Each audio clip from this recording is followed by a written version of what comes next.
Halo teman-teman, kali ini saya akan membahas drama Cina yang berjudul Sweet First Love. Di sini saya akan membahas Lady Yin yang di sini diperankan oleh Zheng Fangxing. Dia ini menderita penyakit jantung gitu teman-teman, yang menyebabkan kondisi jantungnya ini lemah. Nah, ini adalah temannya si Lady Yin. Dia adalah Sun Yanfeng yang diperankan oleh Kabihai.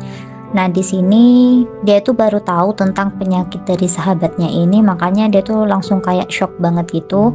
Dia terus menantikan temannya ini sadar siuman itu di depan kamarnya sampai dia nggak mau makan apa-apa gitu. Dan di situ dia juga dijelaskan oleh ayahnya tentang kondisi yang sebenarnya terjadi kepada si sahabatnya ini gitu. Jadi meskipun mereka ini temenan sudah cukup lama, si sahabatnya ini nggak pernah menceritakan tentang kondisi penyakitnya gitu teman-teman. Nah, di sini dia kemudian ingat beberapa momen ketika si sahabatnya ini tidak mengikuti kegiatan olahraga, dan beberapa kali dia itu terlihat sedang minum obat gitu teman-teman.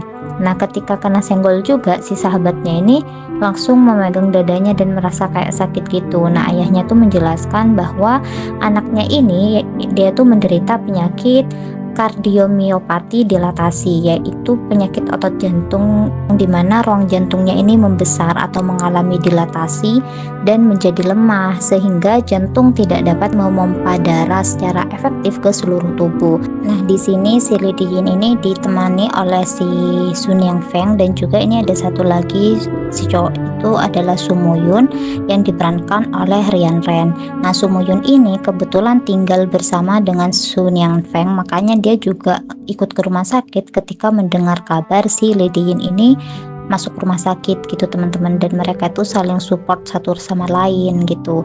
Nah, terus semenjak si Lady Yin ini menderita penyakit jantung, dia tuh tidak memiliki teman gitu, karena kan aktivitas yang dia lakukan tuh cukup sedikit gitu, jadi itu membatasi pertemanannya dia gitu. Dan si Sun Yanfeng ini dia tuh merupakan satu-satunya temannya dia, makanya di sini dia tuh kayak sharing semua tentang yang terjadi kepada dirinya, dan si Sun Yanfeng ini juga sebaliknya gitu. Dan si Sun Yanfeng ini juga merasa bahwa Lady Yin ini adalah salah satu sahabat terbaiknya dia gitu, makanya di sini mereka saling bertukar cerita satu sama lain.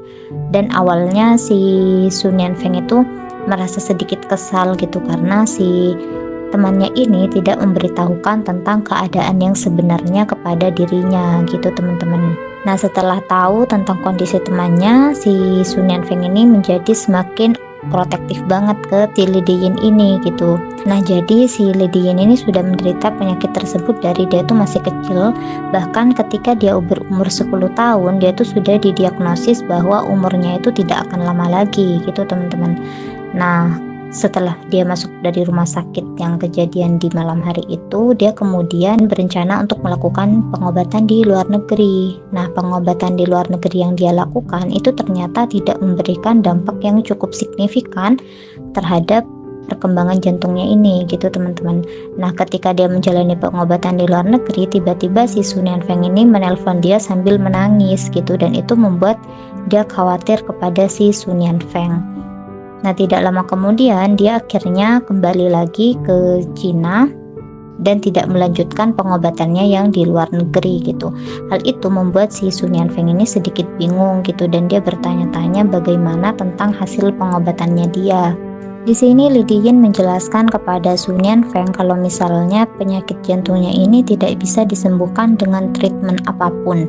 Jadi dokter yang di luar negeri itu sudah menggunakan berbagai cara untuk bisa menyembuhkan penyakit jantungnya, namun tetap tidak bisa kecuali dengan transplantasi jantung gitu teman-teman.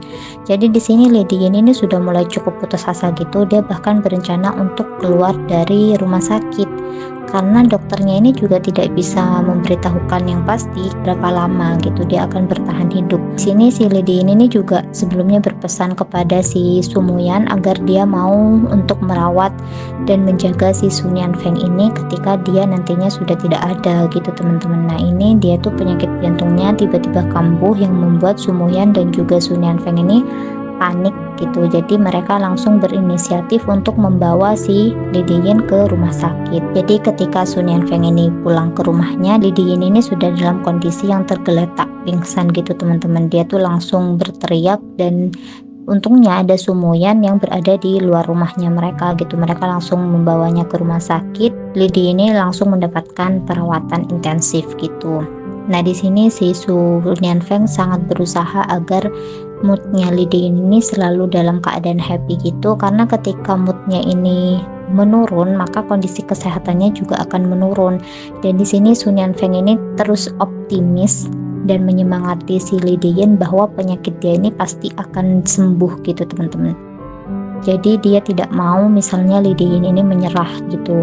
Si Lidian ini beberapa kali sudah mau menyerah, tapi si Su Nianfeng ini dengan berbagai cara dia berusaha untuk menyemangati si Lidian. Nah, di sini Sumoyan juga selalu berada di sisinya Lidian untuk menghibur dia. Jadi Lidian ini tidak merasa kesepian gitu meskipun dia berada di rumah sakit.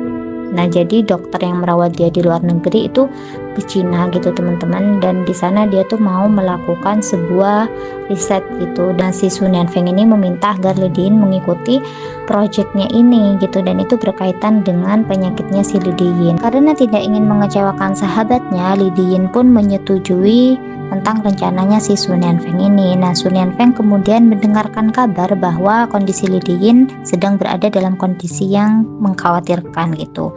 Jadi dia langsung ke rumah sakit bersama Sumoyan. Sumoyan juga sempat melihat laporan kesehatannya si Lidian ini, dan itu memang sudah tidak ada harapan gitu teman-teman. Tapi di sini si Su Nianfeng ini terus menyemangati Lidian agar dia tidak menyerah, meskipun dia juga sempat menangis di depannya Lidian gitu teman-teman. Di sini Lidian mengatakan bahwa dia juga tidak akan menyerah meskipun di dalam hatinya dia itu sudah tidak memiliki harapan untuk sembuh gitu, karena dia sangat mengenal tubuhnya dan dia merasa bahwa dia tidak bisa bertahan lagi gitu teman-teman. Su Nianfeng menanyakan kondisinya Lidian kepada dokter, dan dokter juga mengatakan bahwa tidak ada harapan gitu. Nah, di sini si Lidian masuk ke ICU lagi, kondisinya itu benar-benar drop gitu teman-teman, dan itu membuat si Su Nianfeng ini sangat khawatir. Dan kondisinya Lidian ini memang tambah hari tuh kayak tambah drop gitu teman-teman. Di sini dia mengatakan kalau dia itu sudah lelah kepada si Su Nianfeng ini.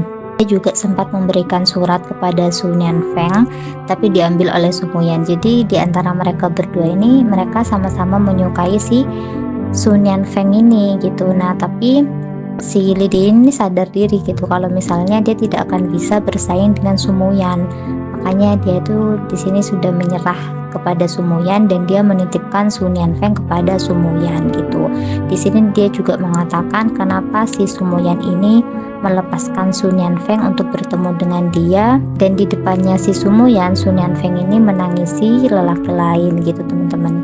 Tapi di sini si Sumoyan ini juga sangat support banget. Jadi meskipun Lidian ini cukup dekat dengan Su Nianfeng, si Sumoyan ini lapang dada gitu, karena dia juga tahu kondisinya si Lidian itu seperti apa. Nah, di sini si Su Nianfeng ini membaca surat dari Lidian, dan juga ada beberapa momen flashback mereka berdua dari awal mereka ketemu hingga mereka bersahabat gitu. Oke teman-teman, mungkin segitu dulu dari aku. Terima kasih banyak. Bye bye.